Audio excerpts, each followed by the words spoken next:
Olá, tudo bom? Irmão Isaac aqui falando. Estamos iniciando aí mais uma escola bíblica dominical. Sejam muito bem-vindos. Você que está assistindo, no caso, esse estudo da escola dominical no sábado à noite, uma boa noite, então. Você que está assistindo no domingo pela manhã, quem sabe aí antes do horário do nosso culto, né? Então, desejo aí também para você um bom dia. Então, independente do horário que você está acompanhando esse vídeo, espero que essa escola dominical seja edificante para a sua vida, para a sua família também. Você que vem acompanhando nossa escola dominical já sabe que no fechamento aí com o pastor João, nosso livro anterior, que é o livro Comunidade Cativante, onde foi feito lá no domingo o estudo desse tema tão relevante da comunidade cativante. E nós estamos agora no processo, né, de desenvolvimento, no processo de preparação para o retorno das atividades da nossa igreja. No domingo, né, a nossa escola dominical, ela está funcionando apenas através dos nossos vídeos, mas estamos num processo de retorno. Muito bem, irmãos, nesse slide que os irmãos estão vendo aqui, a gente vai falar sobre a divisão das lições. Como é que a gente está organizando a questão da escola dominical, né? Nós vamos trazer um retorno progressivo, né, aos poucos. Então, nesse dia 20, dia 27, eu vou estar, no caso, eu vou estar ensinando a lição hoje, dia 20, os irmãos estão acompanhando. Dia 27, pastor João, nós vamos revezando assim a cada domingo, né? Talvez vai ter mais algum irmão que vai trabalhar nesse revezamento das lições, mas a princípio nós dois somos os que vamos estar mais dirigindo esses estudos, né? Esse estudo está disponível, a gente já disponibilizou lá no nosso grupo do WhatsApp da igreja, o material de domínio público, o conteúdo já foi analisado, é um conteúdo doutrinariamente adequado, né, à nossa igreja, aquilo que nós cremos, aquilo que nós praticamos, e no caso nós vamos ter essas lições do dia 20 e 27, ainda dessa forma que vocês conhecem sendo transmitido. Os irmãos que quiserem a cópia impressa, já tem a versão na secretaria. É só procurar, no caso, a secretaria da igreja, entrar em contato, você pode ter a cópia impressa. Mas vamos deixar a forma digital, que é mais econômica, né? Aqueles que, no caso, podem ler no digital, peço que leiam no digital, até para nós economizarmos cópia. Aqueles irmãos que realmente têm uma facilidade para poder, ou a melhor opção seria impresso, então enfim, tem a opção também de solicitar uma cópia, né? Então, nós vamos fazer 3 estudos, são estudos curtos, né, que a gente vai fazer, devido às mudanças que a gente pode ter no EBD nesse período, então vai ser sempre estudos curtos que nós vamos realizar. No dia 4 do 10, além de a gente fazer o nosso estudo, vai ser o fechamento desse estudo sobre redescobrindo o tesouro do culto doméstico, nós vamos ter, além disso, a transmissão ao vivo. Nós vamos fazer no templo, no caso, da nossa escola dominical, que ali é um lugar mais seguro, mais amplo, onde várias pessoas vão estar ali acompanhando. Então, nós vamos fazer no templo a nossa transmissão, e para dar maior segurança. E também as pessoas vão poder acompanhar em casa, aquelas que naturalmente não podem estar indo ainda aos cultos, vão poder estar acompanhando em casa essas transmissões, tá? E aí, depois disso, a cada período, nós vamos ter um material diferente que nós vamos poder estudar. Sempre vai compartilhar o material quando estiver mais próximo da data no grupo, e vamos também dar a oportunidade dos meus também terem a cópia impressa na secretaria, sempre estiver próxima a data desse novo material. Resolvemos fazer estudos curtos, porque, como os irmãos sabem, né, a gente está num período de transição, algumas coisas estão mudando muito rapidamente. Nós tivemos um estudo muito longo, talvez a gente não vai conseguir cumpri-lo, né, devido a essas mudanças. Então, a gente vai tentar fazer estudos dessa forma. Então, nós vamos fazer no dia 4, 11 e 18 do 10 nesse formato.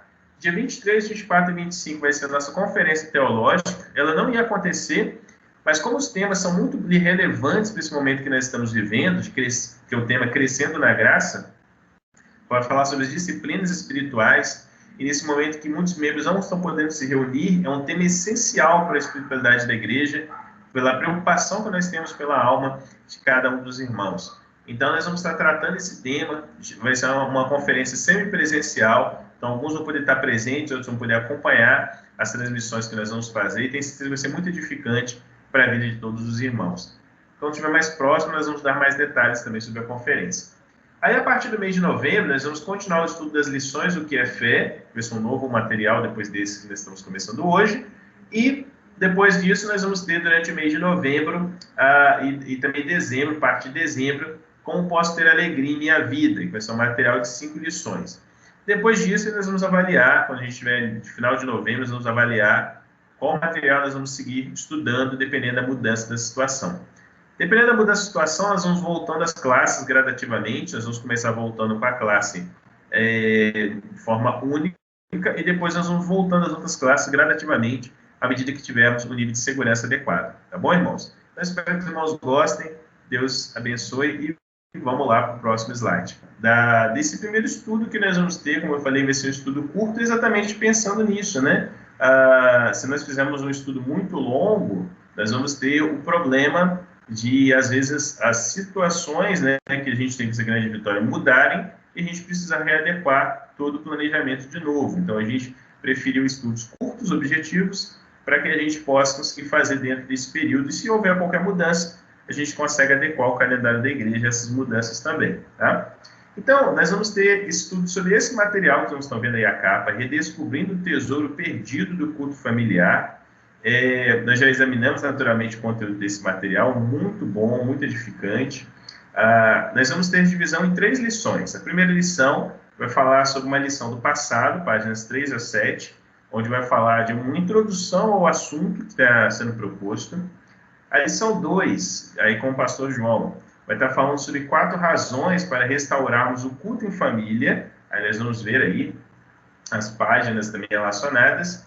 E lição 3, começando, como é que a gente vai dar, então, esses primeiros passos para estar realizando o culto doméstico em casa. E o objetivo natural desse estudo é exatamente a edificação dos irmãos, nesse momento em que nós temos tido um isolamento, estamos tendo um certo afastamento, e há uma preocupação natural, nós como liderança, nós que ensinamos também a palavra de Deus, exatamente com a saúde espiritual de cada crente, com a alma de cada cristão. Então há essa preocupação e entendemos que esse assunto é muito relevante para esse momento que nós estamos vivendo. Então, essa é a nossa programação. Então, nós vamos começar a primeira lição, a primeira de 3, onde vamos começar falando sobre uma lição do passado. E eu quero começar essa lição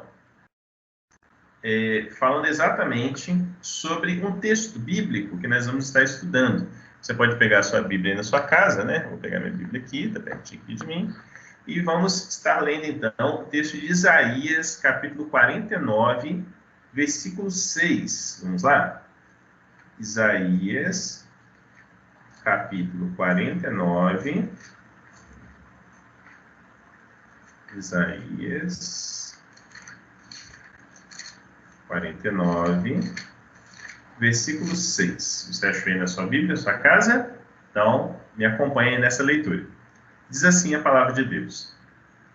Disse mais, pouco é que sejas o meu servo, para restaurares as tribos de Jacó e tornares a trazer os guardados de Israel. Também te dei para a luz dos gentios, para seres a minha salvação até as extremidades da terra. Amém? Vamos orar? Senhor nosso Deus, graças te damos pela tua santa palavra. Vem agora, Pai, através do seu Espírito Santo, abrir o entendimento espiritual daqueles que estão ouvindo, Deus, e estão participando dessa lição. Que só possa dar agora o entendimento dos altos céus para as verdades da sua Santa Escritura. Ajuda-nos, ó Deus, a restaurar princípios que estão explícitos ou implícitos, ó Deus, na sua palavra, para a edificação do teu povo e testemunha a todas as nações. É o que lhe pedimos, em nome santo de seu Filho Jesus. Amém. Muito bem, irmãos.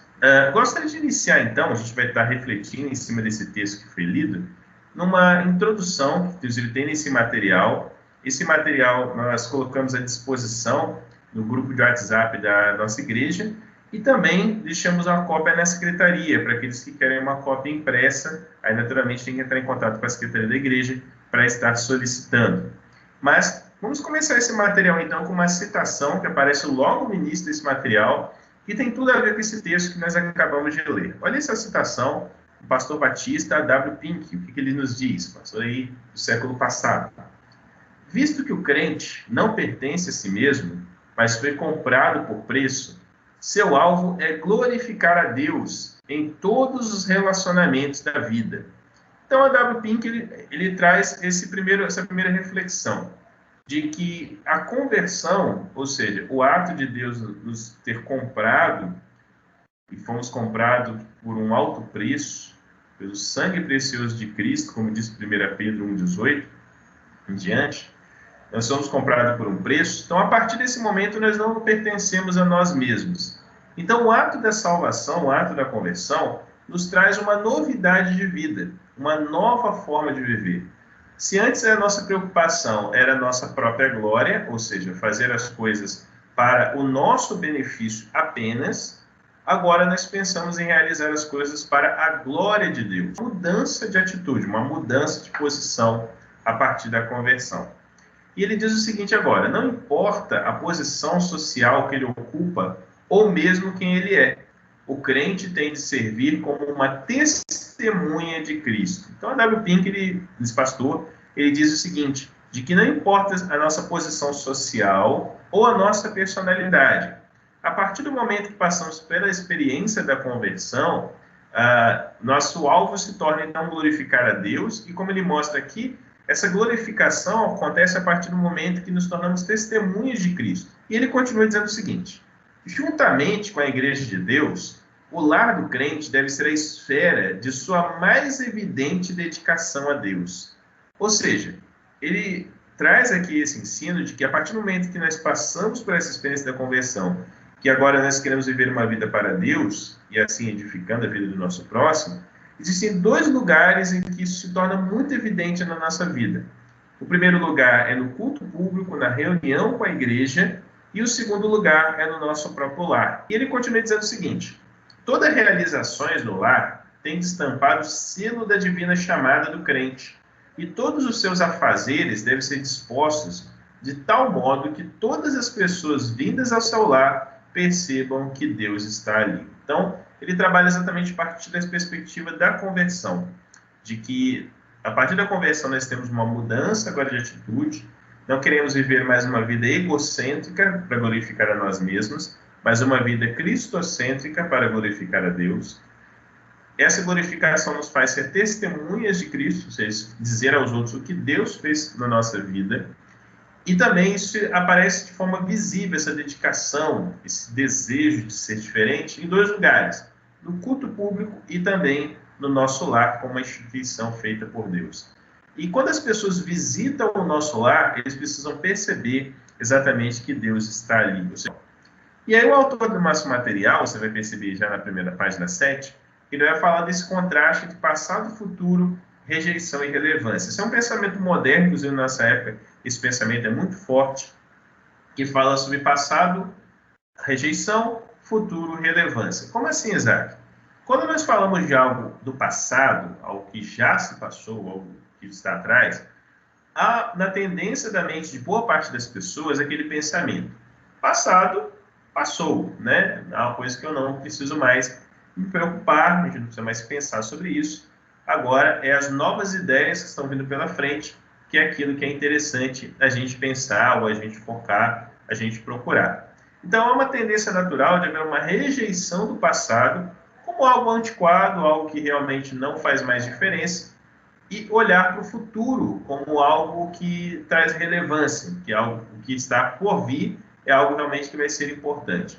Você simplesmente se baseia em pensar desta forma: o que é antigo é ruim ou a ser rejeitado, e o que é futuro é relevante, algo bom, não é a melhor forma realmente de desenvolver a nossa forma de pensar como cristãos. Nós nos baseamos em valores que são valores eternos, valores que não mudam apesar do tempo. E ele vai trabalhar, e aí no caso o nosso autor do material vai trabalhar, de que o cristianismo, ele precisa ser um cristianismo que faz a diferença. E aí temos aí o texto de Mateus 5,13, aquele famoso texto que fala sobre ser sal da terra e luz do mundo, né? E ele fala que a vida do cristão é exatamente aquilo que salva, aquilo que faz a diferença. Quando um cristão se encontra no seu ambiente de trabalho, quando ele se encontra na escola, quando ele se encontra em casa ou na igreja, no culto público, né? Ou em qualquer outro lugar, ele pode ser simplesmente o agente que vai salgar, que vai ser o diferente no meio do comum, no meio do que todos os demais fazem, ele acaba sendo a diferença. Então, seria o salgar, seria dar o gosto, né, exatamente a esse novo lugar. Então, o cristianismo que faz a diferença é esse cristianismo do sal, daquilo que realmente se destaca em meio ao restante que parece ser tão comum. Isso encaixa com o texto que nós lemos de Isaías, né, onde fala ali da nação de Israel, apesar de alguns autores entender ali que de forma indireta, e outros entendem que de forma direta se refere a Jesus, o Messias, Mas, observando bem o seu contexto, nós temos ali um forte argumento em relação a ser Israel mesmo. O povo de Israel ali, no texto de Isaías, representava o quê? Representava um testemunho. Eles eram testemunhas do Senhor, no caso, testemunhas de Yahvé, para todas as nações, para todo mundo.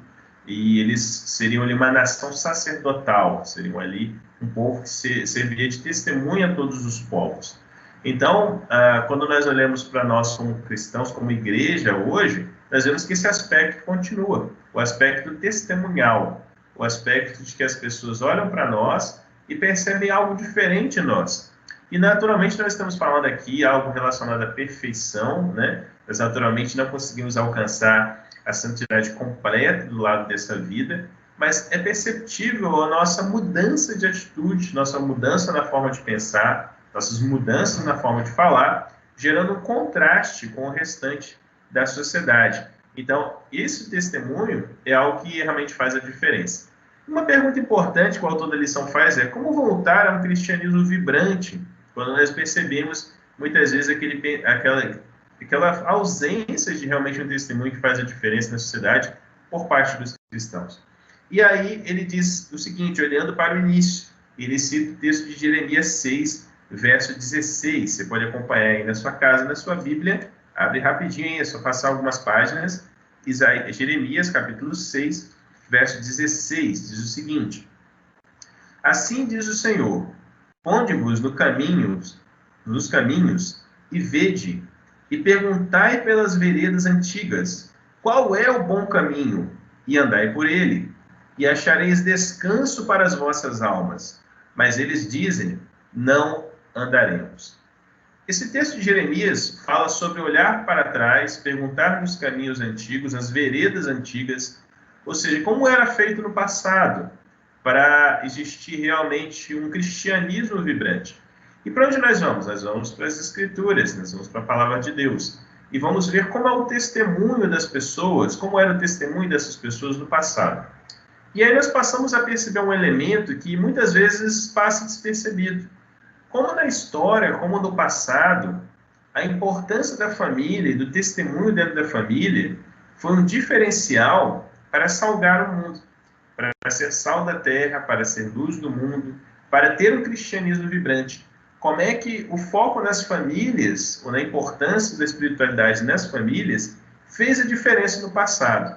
Então, o convite é olhar para o passado e ver o que as palavras de Deus nos ensina, quais os princípios que nós aprendemos para realmente ter um testemunho que faz a diferença. E esse é o nosso convite hoje.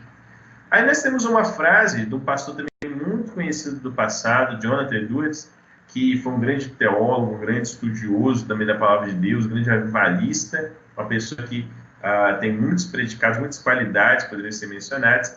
Deixou uma frase muito interessante em uma de suas mensagens. Ele diz o seguinte: antes de concluir minha pregação a esta igreja, peço-lhe que me permitam novamente repetir-lhes e incutir-lhes com sinceridade o conselho que com frequência tenho dado a líderes de famílias, como pastor deles. Afadiguem-se em ensinar, aconselhar e orientar os seus filhos. Criem-nos na disciplina e na admoestação do Senhor. Comece cedo, quando ainda há oportunidade, e mantenha constante diligência em atividades desse tipo. Boa parte da história do cristianismo, que é exatamente do culto doméstico, do culto no lar, naquele momento em que as pessoas da família, são cristãos, se juntam diariamente e prestam ali um culto a Deus. Então essa é uma prática já muito antiga, em que nós vamos perceber que a partir dela há uma atitude de testemunho para as pessoas que estão ao redor. E o autor do material ele vai contar alguns exemplos da história, por isso que o nome da lição é olhando, para o passado, uma lição do passado. E ele vai contar alguns exemplos da história dos Estados Unidos, da América, como é que havia essa preocupação pelo culto doméstico nos Estados Unidos.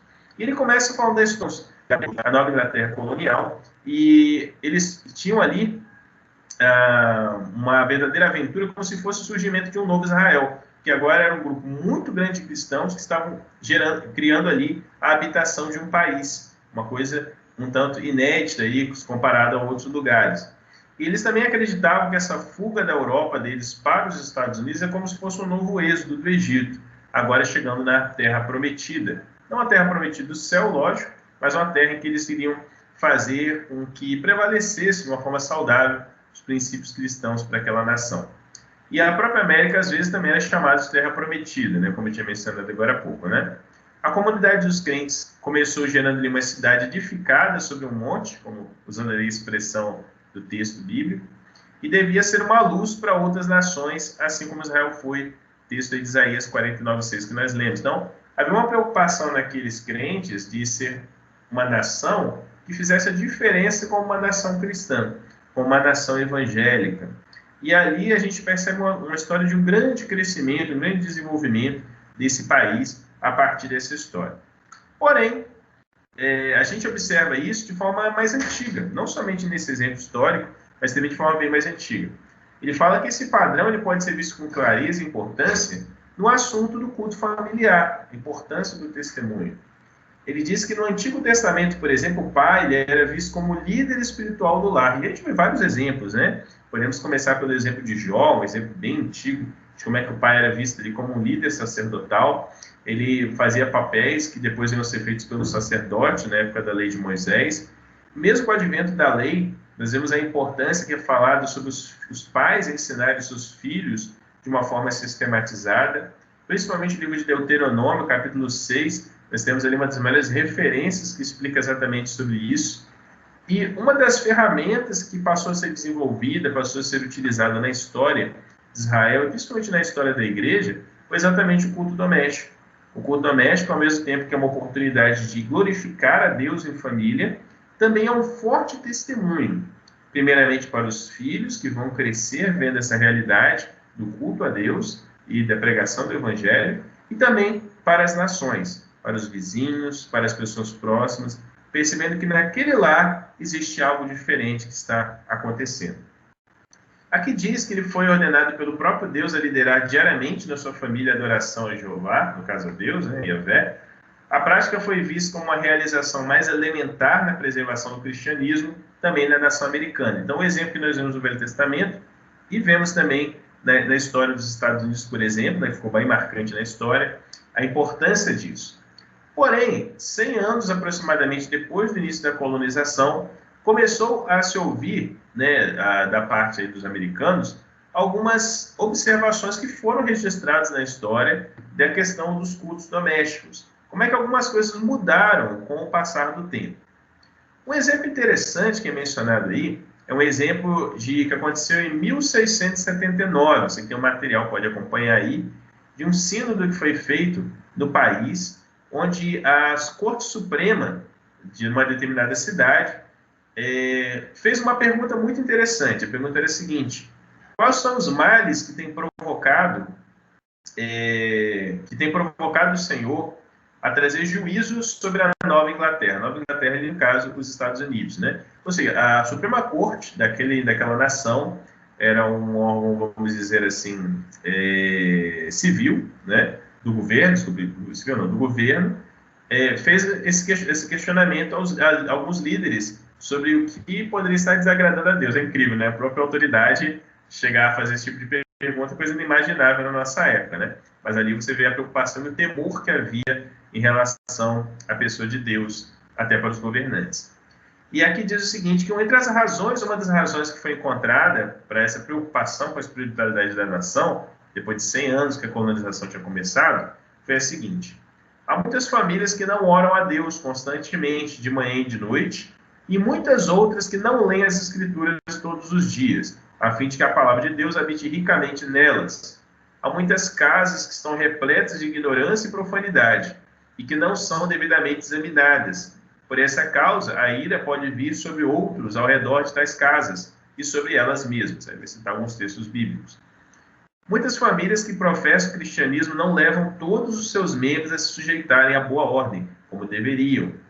A maior parte dos males que proliferam entre nós procede da deficiência no governo da família. Então, uma das coisas que esses líderes eclesiásticos da época detectaram é de que a falta de uma espiritualidade na família gerava uma influência para toda a nação. Porque se você parar para avaliar de forma simples, é exatamente essa lógica, né? Você tem uma unidade maior que uma nação e você tem unidades menores que são o quê? Famílias locais, cada uma da sua casa. Se as famílias estão estruturadas, se as famílias estão firmadas no Evangelho, e uma forma de se firmar no Evangelho é exatamente a exposição contínua do Evangelho em casa, através do culto doméstico, a tendência natural é ter uma nação saudável nesse sentido. Agora, por outro lado, como foi mencionado nessa narrativa aqui, existe um afastamento da espiritualidade no lar, isso naturalmente vai refletir na vida da igreja, na vida pública, no dia a dia, e aí esses cristãos principalmente deixam de salgar e deixam de fazer a diferença como uma luz para as nações, igual a gente viu no texto de Isaías. Um século depois, 100 anos depois desse registro daquela cidade, foi feito um outro registro de um outro grande líder batista, chamado Isaac Baruch, né, meu xará aí, né, em 1766, e diz aí o seguinte, olha a declaração que ele deixou por escrito, da geração de 1766. A Nova Inglaterra foi antigamente um lugar famoso por seu cristianismo em geral, e pela adoração familiar em particular. Mas recentemente a negligência no culto familiar, bem como dos deveres espirituais, tem crescido entre nós. Isso tem causado muita tristeza aos mais piedosos. No entanto, não tenho visto nenhum artigo a ser publicado a respeito desse assunto por muitos anos. Nesses dias, grande número de pessoas foi notavelmente despertado em várias partes de nossa terra. Pessoas que foram educadas sob negligência, com a oração familiar, e que ainda estão desorientadas quanto à autoridade bíblica para essa prática diária. Então, veja, nesse exemplo desse pastor batista, ele fala exatamente dessa preocupação, do abandono também que estava tendo daquela parte do país, né, dos cultos domésticos, dos cultos familiares, e como é que isso fazia diferença, inclusive de pessoas que cresceram de forma ignorante em relação a isso, e ficaram até surpresos quando se falava sobre culto doméstico. Culto doméstico, fazer culto no lar, isso é uma coisa muito estranha, muito esquisita, né? E estavam acostumados a simplesmente viver uma vida sem oração no lar, aquela oração apenas dominical, só oro quando eu vou na igreja, né? E exatamente vivendo um cristianismo bastante superficial. Então havia a preocupação já naquela época de trazer um despertamento em relação a isso, né? Isso no ano de 1766. Aproximadamente 100 anos depois, quase 100 anos, em 1847, um outro pastor, James Alexander, comentou a respeito desse declínio que estava acontecendo também nos Estados Unidos. Nesse aspecto, a nossa igreja não pode ser comparada à do século anterior. Você vê que a coisa naturalmente foi se perdendo com o passar do tempo. Juntamente com a observação do domingo e da catequização de crianças, ou seja, do ensino das crianças, o culto familiar perdeu o seu lugar. Há muitos chefes de família, membros de nossa igreja e de conformidade com uma informação pouco confiável, e alguns pastores e diáconos que não mantêm nenhum culto de adoração a Deus em sua casa. Então veja que é uma situação gradativa. Começou com um pequeno grupo de pessoas, né, que foi abandonando, e foi passando os anos, e foi uma prática se perdendo no decorrer dos séculos, como você pode ver aí nesse registro. Até o ponto de líderes mesmo, diáconos, pastores, também abandonar essa prática em casa de realizar o culto doméstico. E as razões são óbvias, né? Outros compromissos, outras coisas que vão surgindo, que vão sendo deixadas no lugar disso. E aí o autor do nosso material ele vai mencionar que isso não foi uma coisa apenas daquela época, né? Apenas dessas circunstâncias, né, que foram mencionadas, mas algo que tem acontecido, né, na verdade, no decorrer dos tempos, e também tem acontecido nesse exemplo. É um padrão que tem acontecido também em outras situações. Dentro disso, dentro dessa questão, surge para nós a pergunta, né? Nós, no nosso contexto brasileiro, nós crescemos também sendo orientados e direcionados por missionários americanos, né? Nós temos o famoso Warren Heenan, né? Que foi uma pessoa tão importante na história da nossa igreja central, e que trouxeram, no caso, essa prática piedosa também do culto doméstico, do culto familiar. Mas com o passar do tempo, principalmente com o desenvolvimento da sociedade, com o desenvolvimento dos compromissos, hoje nós vivemos uma vida tão corrida, na verdade, né, de compromissos escolares, de faculdade, de cursos, de empregos, pessoas que trabalham em dois empregos diferentes, fazem escalas, pessoas que trabalham por escala diferente. Enfim, às vezes há uma dificuldade muito séria para conseguir fazer um momento como esse, separar um momento para um culto doméstico. Inclusive, eu ouvi um relato uma vez de um pastor, achei muito interessante, que ele falou que na casa dele ele realiza culto doméstico, porém a dificuldade é a seguinte: no caso ele trabalha em um determinado lugar, além de ser pastor, além de acompanhar a igreja, a esposa dele trabalha também na escola como professora, os 3 filhos que eles têm, um já está no nível da faculdade, outro está no nível de ensino médio, o outro é bem mais novinho, e cada um deles praticamente sai, cada um para suas escolas, alguns estudando até em tempo integral, o que faz faculdade já começou a trabalhar, ele trabalha num lugar, a esposa trabalha em outro lugar, e ficava a questão como queriam fazer um culto doméstico, e que momento eles iriam fazer isso. E como estratégia, eles fazem o seu culto antes deles saírem de casa, antes deles, do primeiro sair de casa, eles acordam bem cedo e fazem esse momento antes de tudo. E ele diz que é um grande desafio conseguir fazer isso todas as semanas.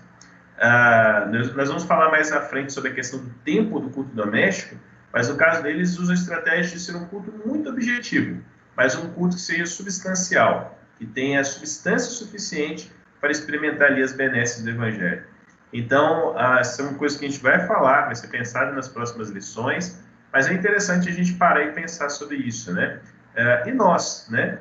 Você que está, no caso, acompanhando essa lição, em algum momento da sua vida, você já participou de um culto doméstico? Você sabe o que é um culto doméstico? Sabe como ele funciona? Qual é a dinâmica desse culto? Você já participou alguma vez no passado e hoje em dia essa prática já foi abandonada há muito tempo? Nesse período de isolamento social, a gente viu um movimento muito forte, logo depois que os cultos se cessaram, que não puderam acontecer, de pais de família que começaram a chamar suas famílias a fazerem culto doméstico. Alguns começaram e depois pararam totalmente, devido às transmissões que as igrejas, em grande quantidade, começaram a fazer, e outros prosseguem firmes até hoje. Nós vamos refletir sobre isso, à luz da Bíblia, como nós devemos pensar sobre esse assunto, que não é um assunto mais esquecido do passado, não, mas uma coisa que pode influenciar não só a nossa época, mas a próxima geração que está se levantando. E para concluir, nós queremos trazer então esse pensamento. Esses relatos não são somente daquela época, são relatos de declínio que têm acontecido também nos nossos dias. A cada momento nós percebemos uma falta de zelo, de busca pela palavra de Deus. Nós vemos nas escrituras de que a família ela é mencionada como algo muito importante dentro do projeto de Deus para famílias cristãs, para pregação e divulgação do Evangelho. Com essa esperança, o autor nos diz aqui, temos o dever de reacender o fogo que pode restaurar o cristianismo vital entre os crentes do nosso país. Então, nós vimos aqui no culto doméstico, não somente a sua importância por ser um culto que nós vamos oferecer a Deus os nossos corações, que deve ser sempre em primeiro lugar a glória de Deus, o culto a Deus. Mas lembrando que existe um reflexo testemunhal a partir desse culto. Esse testemunho ele vai servir para os filhos e ele vai servir também para os vizinhos futuramente, qualquer pessoa que vier a visitar a sua casa. E as famílias cristãs realizando essa prática vai ter um desenvolvimento da sua espiritualidade em família e também para todas as nações. O autor aqui, uma citação, né, de James Alexander, é inevitável que o culto familiar, como forma de adoração espiritual, enfraqueça e desapareça em tempos quando o erro e o mundanismo invadem a igreja. Então, há uma associação muito próxima entre a pessoa não ter uma vida espiritual em casa, no lar, ter uma forma de agir no lar e outra forma de agir na igreja. Na igreja ou no culto congregacional, a pessoa tem uma aparência de espiritualidade, mas em casa essa espiritualidade é totalmente perdida. Já é muito visível que quando isso acontece, há um crescimento do mundanismo e do erro a partir desse momento. E nós vemos essas duas fotos aí, onde nós voltamos ao pensamento do início. Há uma tendência muito forte natural de rejeitarmos o antigo, que aos nossos olhos parece antiquado, ultrapassado, velho, que não faz nenhuma diferença. É óbvio que costumes, usos e costumes do passado necessariamente não são vitais para nós hoje. mas princípios e verdades da Escritura, elas precisam ser sempre repensadas e refletidas. E deixando essa pequena citação aí, esse pequeno exemplo natural, para a gente pensar sobre essa questão do culto doméstico e o reflexo dele. Diz que a 530 quilômetros acima da linha delimitada do Círculo Ártico, existe uma cidade no Alasca. Não vou nem arriscar em tentar citar esse nome, você pode ver que é um nome aí bem complexo, mas essa cidade ficou muito conhecida, muito famosa, porque ela mergulha durante 2 meses do ano em total escuridão. Ela fica num ponto tão estratégico do mundo, no Alasca e nessa região do Círculo Polar Ártico, de que quando se chega aproximadamente dia 23 de novembro até o dia 23 de janeiro, aproximadamente, eles ficam com 2 meses de escuridão, em que o sol não nasce. E ele fica mais ou menos como vocês estão vendo nessa foto aí. É uma cidade de aproximadamente 4.000 pessoas, que fica numa total escuridão, dependendo das lâmpadas acesas, para conseguir enxergar ao seu redor. Ainda assim, eles não param. Eles trabalham, eles estudam, eles fazem compras, eles vivem vidas normais como nós, porém sem luz do sol durante 2 meses. E nessa hora, as lâmpadas de cada casa é o que fazem a diferença para que a sociedade continue funcionando normalmente. Que a gente possa pensar nessa ilustração como nossos cultos domésticos. Se cada família, cada regenerado pelo sangue de Cristo, salvos pelo Evangelho, estivessem nos seus lares, fazendo o seu culto doméstico, buscando viver ali a centralidade do Evangelho, será que não seríamos esses pontos de luz espalhados em todos os bairros, em todas as cidades e países, em que poderia ser visto o reflexo desse testemunho, e as pessoas não poderiam olhar e dizer, aquela família ali tem algo diferente. É como se fosse luz na escuridão. Que Deus nos abençoe, que Deus nos dê a sua graça para esses estudos que vamos iniciar agora, e que você possa crescer e ser desejoso de experimentar cada vez mais da presença de Deus. Deus abençoe a todos, muito obrigado e fiquem na paz.